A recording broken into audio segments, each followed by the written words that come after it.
USD 489 Canvas users. This video is designed to help you consider how and when to end your Canvas courses for the year. Canvas has released some new features for doing this, and there are some things you'll want to consider as you change settings here in your courses to close up the year. So you want to navigate here to settings within one of your courses, and this would need to be done both for your fall courses and your spring courses. So I'm going to go here to settings.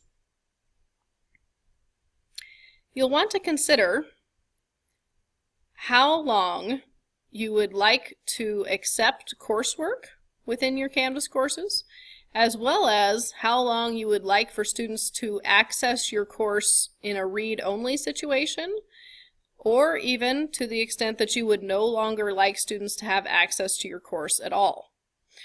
So right here in the course details, there is an ends option.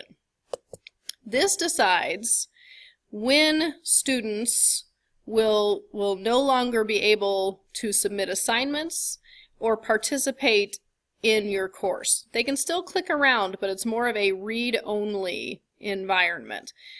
So you might put in really the day after you want that to stop, as it happens at midnight on the date you select.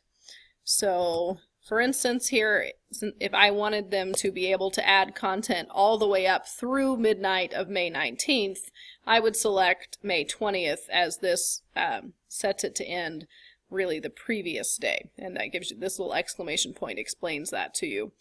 But then also we want to check the box here, users can only participate between the dates. Alright, so that's one of the things. When you're ready to stop accepting assignments here in Canvas, or ready to stop students from participating in the course, you want to select a date for your course to end. But then also you need to decide how long students have access to the course at all. And that's down here under visibility.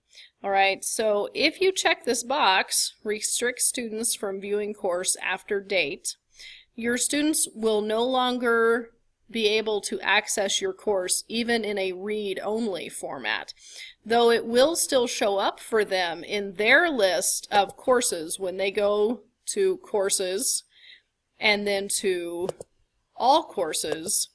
It'll show up for them down here in their past enrollments. But unlike Allison's here, where these are blue links that she can still access, for the students, that will switch to being just a black piece of text, and they will no longer be able to open or access the course content or any of the work they submitted. Which brings up another question. Is any of the work they submitted something they would want to archive? Maybe they've created something lovely in your class that they would want to have access to for years to come. They've written a poem, they've made a video of their own personal memories, anything that they've added that you could see them wanting to have access to in the future.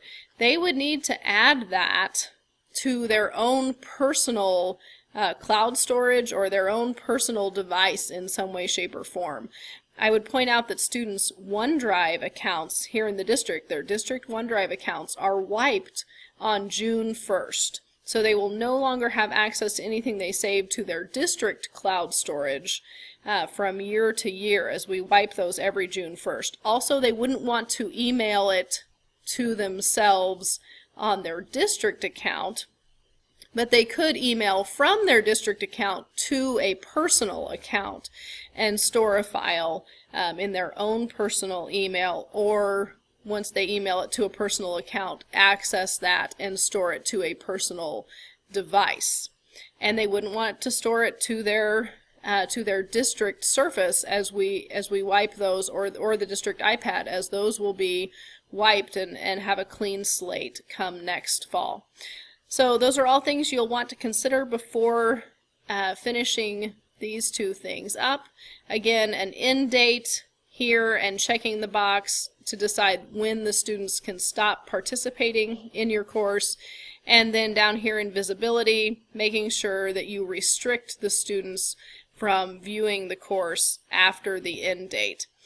So again, I'm going to come in and put that date back in here. Allison can change it later if she's so inclined, but we need to save. So scroll all the way to the bottom, and last but not least, click the Update Course Setting Details. So that has saved the changes that we made on this page. I will be in Buildings in the next week to help you do these things, and as always, you're welcome to email me to visit one-on-one. I hope that you're having a great end to your school year. Thank you.